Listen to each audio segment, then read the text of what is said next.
Operation ಸಿಂಧೂರ ಮುಗಿದಿಲ್ಲ. ಸಣ್ಣ ಪ್ರಚೋದನೆಗೂ ಪ್ರತೀಕಾರ ನಿಶ್ಚಿತ. ಕದನಕ್ಕೂ ಸೈ, ವಿರಾಮಕ್ಕೂ ಸೈ. ಶಾಂತಿ ಸಭೆಗೆ ಮುನ್ನ ಪಾಕಿಸ್ತಾನಕ್ಕೆ ಭಾರತ ಎಚ್ಚರಿಕೆ. ಕಾಶ್ಮೀರ ಮಧ್ಯಸ್ಥಿಕೆ ಬೇಕಿಲ್ಲ. ಅಮೆರಿಕಕ್ಕೆ ಮೋದಿ ಸಂದೇಶ. ಸೇನಾಪಡೆಗೆ ಪರಮಾಧಿಕಾರ. 16ಕ್ಕೆ IPL ರಿಸ್ಟಾರ್ಟ್. ವಿದೇಶಿ ಆಟಗಾರರಿಗೆ ಕರೆ. ಶಾಂತಿ ದೂತನಾಗಿ ಬಂದ ಬುದ್ಧ. ಜಗತ್ತಿನಲ್ಲಿ ಹಲವು ಧರ್ಮಗಳಿವೆ. ಧರ್ಮವನ್ನು ಪ್ರತಿಪಾದಿಸಿದ ದಾರ್ಶನಿಕರು ಸಾಕಷ್ಟಿದ್ದಾರೆ. ಅಂತಹ ಹಲವು ಧರ್ಮ ಸಿದ್ಧಾಂತಗಳು ಸ್ಥಾಪನೆಗೊಂಡ ಪುಣ್ಯ ಭೂಮಿ ಭಾರತ. ಅವುಗಳಲ್ಲಿ ಪ್ರಮುಖವಾಗಿರುವ ಬೌದ್ಧ ಧರ್ಮ ಸ್ಥಾಪಕ ಗೌತಮ ಬುದ್ಧ. ಇಂದು ಗೌತಮ ಬುದ್ಧ ಜನಿಸಿದ ಪುಣ್ಯ ದಿನ. ಈ ಕಾರಣಕ್ಕಾಗಿಯೇ ಬುದ್ಧ ಪೌರ್ಣಮಿ ಎಂದು ಈ ದಿನವನ್ನು ಕರೆಯಲಾಗುತ್ತದೆ. ಎಲ್ಲಾ ಧರ್ಮಗಳ ಸಾರ ವಿಶ್ವಶಾಂತಿ, ಅಹಿಂಸೆ, ಸತ್ಯ, ಆಸ್ಥೇಯ, ಬ್ರಹ್ಮಚರ್ಯ, ದಯಾ, ಕ್ಷಮ, ದಾನ, ತ್ಯಾಗ, ಜಪ, ಧ್ಯಾನ ಇವೇ ಮೊದಲಾದ ದಶಧರ್ಮ ಸೂತ್ರಗಳು. ಅಂತೆಯೇ ಬೌದ್ಧ ಧರ್ಮದ ಪ್ರತಿಪಾದಕ ಗೌತಮ ಬುದ್ಧನ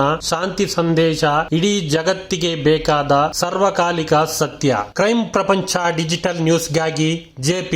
ನಮಸ್ಕಾರಗಳು.